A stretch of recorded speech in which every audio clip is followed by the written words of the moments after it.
Halo adik-adik, pada sehat semua? Gimana kabarnya? Baik, baiklah kalau begitu. Ada yang absen? Tidak ada?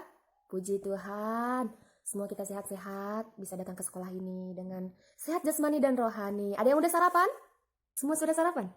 Bagus, jadi ketika kita sudah sarapan, kita lebih fokus belajar ketika sudah sarapan. Jadi pikiran tuh lebih tenang ketika sudah sarapan. Baiklah, sebelumnya kita akan berdoa dulu terlebih dahulu sebelum memulai pembelajaran. Berdoa dimulai. Berdoa selesai. Baiklah, di sini kita akan membahas tentang sumber daya alam. Ada yang tahu tentang sumber daya alam? Tidak tahu? Baiklah, Ibu akan menjelaskan sedikit tentang sumber daya alam. Sumber daya alam adalah yang dapat diperbaharui yang jumlahnya sangat banyak hingga tidak terbatas. Contohnya seperti air, udara, tanah. Sedangkan sumber daya alam yang tidak dapat diperbaharui jumlahnya sangat terbatas dan semakin menipis setiap waktunya. Contohnya gas alam, batu bara, minyak bumi, bahan tambang, dan sebagainya. Sumber daya alam dapat terbagi menjadi dua jenis berdasarkan asal terbentuknya, yakni sumber daya alam hayati dan non-hayati. Sumber daya alam hayati berasal dari makhluk hidup, baik binatang maupun tumbuh-tumbuhan. Contohnya kayu rotan, kapas, rempah-rempah, ikan, sapi, beras, gula, susu. Sementara itu sumber daya alam non-hayati adalah sumber daya yang tidak berasal dari terbentuk dari makhluk hidup. Nah, di sini Ibu akan menjelaskan sedikit lagi apa itu manfaat dari sumber daya alam. Seperti yang kita ketahui bahwa sumber daya alam memiliki banyak manfaat untuk kehidupan manusia. Manusia tidak akan bisa hidup tanpa sumber daya alam, terutama yang sangat krusial seperti udara, air, sinar matahari, hingga hewan dan tumbuhan. Adapun beberapa manfaat sumber daya alam, ada yang tahu salah satunya? Sebagai penghasil energi, betul sekali Mawar. Kasih A+ bagi dia. Oke, Mawar dapat nilai 80 ya, karena sudah menjawab pertanyaan dari Ibu. Nah, bagi yang lain, siapa yang juga mengerti dan paham dan mengetahui dari contoh yang Ibu berikan, akan mendapatkan nilai 80 seperti Mawar. Dan jika lebih bagus lagi dari Mawar, akan mendapat nilai 100. Nah, energi biasanya digunakan pada apa biasanya? Ada yang tahu? Iya, betul, Langgresi. Betul sekali, Nak. Biasanya pada bahan bakar mobil. Ya, pesawat. Ada lagi? Kapal, betul. Anggresi dapat 100, kasih A+. Bagus. Nah, yang kedua sebagai bahan makanan.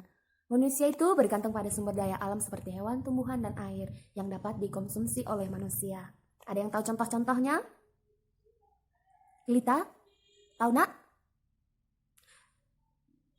Salah, bukan itu ya nak. Contohnya itu salah satunya yaitu ikan, telur, susu, dan lain sebagainya. Itulah nak. Tidak apa-apa salah, tidak apa-apa. Namanya juga belajar ya kan? Iya. Kita kasih plus buat Lita. Kasih plus. Lita dapat 60 ya. Sudah berusaha menjawab pertanyaan dari Ibu walaupun salah. Lain kali lebih belajar lagi ya. Oke, kita kan sudah mengetahui apa manfaat dari sumber daya alam. Sumber daya alam itu kita manfaatkan dengan baik-baik agar bisa memenuhi kebutuhan kita. Makanya Ibu tadi menanya kalian sudah sarapan apa belum? Karena itu adalah sebagian dari manfaat sumber daya alam karena sudah makan. Iya, karena kita sudah mengkonsumsi telur, sapi, nasi sebagai bahan pokok kita karena itu adalah sumber daya alam yang bisa dikonsumsi oleh manusia. Baiklah, sampai di sini ada pertanyaan?